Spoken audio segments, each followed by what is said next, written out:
ताज्या बातम्यांसाठी महान करेला सबस्क्राइब करा आणि बेल आयकॉनला क्लिक करा। सन्मती विद्यालयामध्ये महान व्यक्तींचा संयुक्त कार्यक्रम। बाहुबली विद्यापीठ संचलित सन्मती विद्यालय तारदाळ येथे लोकशाहीर अण्णाभाऊ साठे जयंती व स्वर्गीय माणिकचंद भिसीकर जयंती व लोकमान्य टिळक पुण्यतिथी असा संयुक्त समारंभ संपन्न झाला। सामाजिक कार्यकर्ते व उद्योजक सलीम पट्टेकरी हे कार्यक्रमाचे प्रमुख पाहुणे म्हणून उपस्थित होते। मुख्याध्यापक सी.जी. तेरदाळे हे अध्यक्षस्थानी होते। पर्यवेक्षक पी.बी. शेट्टी, ज्येष्ठ अध्यापक वक्ते एस.के. पाटील, फी.एम. खोत, वक्ते व्ही.एन. बरगाले यांची प्रमुख उपस्थिती होती।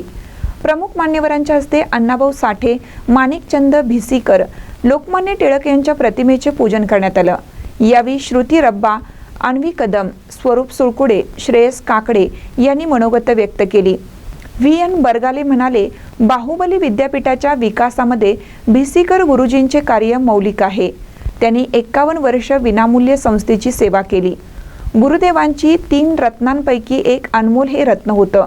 मुख्याध्यापक सी.जी. तेरदाळे म्हणाले, संमतभद्र महाराजांचे एक परम शिष्य म्हणून माणिकचंद भिसीकर गुरुजी यांचे संस्थेसाठी कार्य खूपच मौलिक आहे। लोकमान्य टिळकांनी जनतेचा लढा उभा करून देशाला स्वातंत्र्य मिळवण्यात त्यांचा सिंहाचा वाटा आहे। कामगार वर्गातील अन्याय व अत्याचार कमी करण्यासाठी अण्णाभाऊ साठे यांनी साहित्यिक व सामाजिक क्षेत्रातून आमूलाग्र बदल केले। स्वागत व प्रास्ताविक अध्यापक एस.बी. मसुटे यांनी केलं। सौ ए. हिंगलजे यांनी सूत्रसंचालन केले। संतोष कुरुंदवाडे यांनी आभार मानले। विद्यार्थ्यांना गणवेश मिळण्यासाठी अध्यापक व्ही.एम. खोत, जितेंद्र अनुजे यांनी परिश्रम घेतले।